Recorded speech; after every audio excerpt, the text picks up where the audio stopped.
똑똑하고 현명한 소비자로 거듭날 수 있는 유용한 정보들 전해드리는 시간입니다. 똑똑한 소비생활. 오늘은 한국소비자원 시장조사국 온라인거래조사팀의 노웅비 대리 전화 연결되어 있습니다. 대리님 안녕하세요. 네, 안녕하십니까. 한국소비자원 온라인 거래조사팀 노웅비 대리입니다. 네, 반갑습니다. 최근에 배달앱 사용이 아주 많이 증가했죠. 그런데 그와 더불어서 소비자 불만도 증가한다고 하던데요. 최근에 상담이 많이 늘었습니까? 네, 2018년부터 2022년까지 최근 5년간 1372 소비자 상담센터에 접수된 배달의 민족, 쿠팡이츠 등 주요 7개 배달앱 관련 소비자 상담은 총 1723건으로 매년 접수가 증가하고 있는 것으로 나타났습니다. 특히 2021년에는 전년 대비 148.7%가 늘어난 567건이 접수됐는데 2022년에는 여기에 10.4%가 더 늘어난 626건이 접수돼 최근 들어 소비자 불만의 증가폭이 큰 것으로 분석됐습니다. 소비자 상담이 늘었다는 말씀이신데요. 상담 사유가 궁금해요. 배달앱을 쓰는 소비자들은 뭐가 제일 불만이었던 건지 좀 짚어주시고 좀 주요 사례도 소개해 주시면 좋겠네요. 네. 최근 5년간 접수된 주요 7개 배달앱 관련 소비자 상담 1723건을 상담 사유별로 분류한 결과 오배송, 배달 지연, 미배달 등 계약 불이행 관련이 31.5%로 가장 많았고 이물 혼입, 음식 섭취 후 이상 증상 등 품질 관련이 20.2%로 다음을 차지했습니다. 주요 사례로는 커피가 배달되지 않았으나 업체는 배달이 완료되었다고 주장하여 문제가 발생한 건, 배달된 볶음밥에 게가 섞여 있어 배상 및 신고 절차를 문의한 건 등이었습니다. 이번에 가격 실태 조사도 하셨다고 들었어요. 근데 매장 가서 먹을 때랑 배달시켜서 먹을 때랑 음식값이 다르게 나왔어요? 네, 배달앱에 입점한 서울 시내 34개 음식점의 매장 내 음식 가격과 배달앱 내 음식 가격을 비교한 결과 20개 음식점이 매장과 배달앱 내 가격을 다르게 책정하고 있는 것으로 나타났습니다. 이를 메뉴별로 재분류하면 총 1061개 메뉴 중 절반이 넘는 541개의 메뉴에서 가격 차이가 발생하는 셈인데 그중 529개 메뉴가 배달앱에서 더 비싸 평균 621원의 차이가 있는 것으로 분석됐습니다. 매장에서는 6,000원인 음식이 배달앱에서는 평균 6,600원이 넘는다는 겁니다. 그렇군요. 배달로 시키는 것이 앱으로 시키는 게 조금 더 비싼 걸로 조사가 됐네요. 공공 배달앱 배달비 조사도 하셨다고요? 네, 한국소비자단체협의회에서 매월 배달비를 조사하여 발표하고 있습니다. 이 조사는 민간 배달앱만 대상으로 하고 있어 한국소비자원에서 공공 배달앱의 배달비도 조사하여 비교해 보았습니다. 특정 주소지를 기준으로 최소 주문 금액으로 주문할 때 가장 많이 적용되는 배달비를 조사했는데 대구로의 배달비가 전반적으로 가장 저렴한 것으로 조사됐습니다.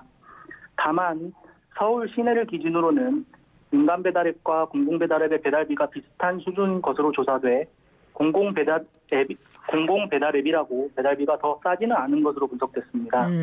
그렇군요. 이 공공 배달앱이라는 게 배달 대행 플랫폼을 지방자치단체에서 자체 직접 개발해서 해당 지역 내에서만 한정적으로 사용할 수 있는 애플리케이션인 걸로 알고 있거든요. 방금 그 말씀하셨어요.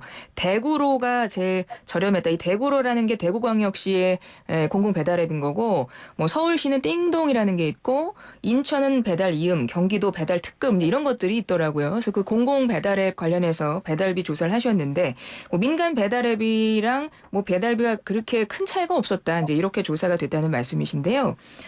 배달앱을 이용하는 소비자들 만족도도 조사하셨다면서요? 그건 어떻게 나왔나요?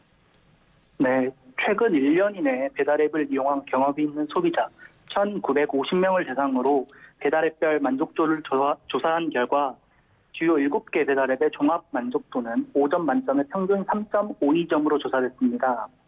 각 배달앱별 점수 차이는 오차범위 내에 있었지만 상대적으로 공공 배달앱의 만족도가 민간 배달앱보다 높았습니다.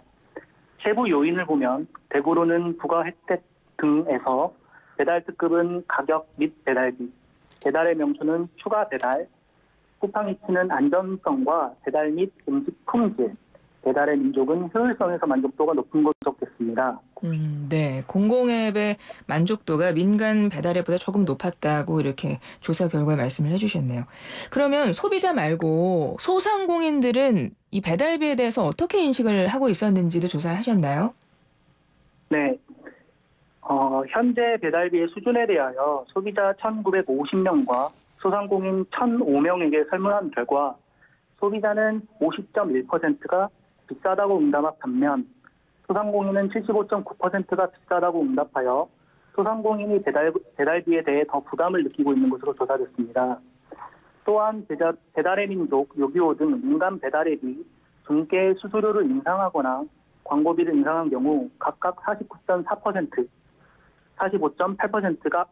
8%의 소상공인이 음식 가격 또는 소비자 부담 배달비를 인상하거나 음식의 양을 줄였다고 응답해 배달 관련 비용의 증가가 소비자에게도 영향을 주고 있는 것으로 확인됐습니다. 네, 그럼 끝으로 한국소비자원에서 이번에 배달앱 관련해서 이제 소비자들 여러 가지 것들을 조사를 하셨는데 뭐 만족도라든가 그 가격에 대해서 높은지 아니면 괜찮은 편지 이런 것들 다 그 실태를 조사하셨잖아요. 이번 조사 결과 바탕으로 뭐 어떤 사업자들한테 그러니까 배달앱 사업자들한테 어떤 내용들 뭐 개선 권고하거나 요청하실 것도 있습니까? 네, 한국소비자원에서는 이번 조사 결과를 바탕으로 배달앱 사업자에게는 소비자 불만 처리 절차 등 개선, 중개 수수료 및 배달비 조정 등을 통한 상생 협력 방안 마련, 음식점의 매장 가격과 배달 가격이 다를 경우 배달앱 내 관련 내용을 표시하도록 시스템 보안 및 약관 마련 등을 권고할 예정입니다. 또한 요식업 유관 단체에는 음식점이 배달앱 내 매장과의 가격 차이 여부 등을 표시할 수 있도록 교육 및 홍보 강화를 권고할 계획입니다. 네, 대리님 오늘 말씀 잘 들었습니다. 고맙습니다. 네. 예, 한국소비자원의 시장조사국 온라인거래조사팀의 노홍비 대리였습니다.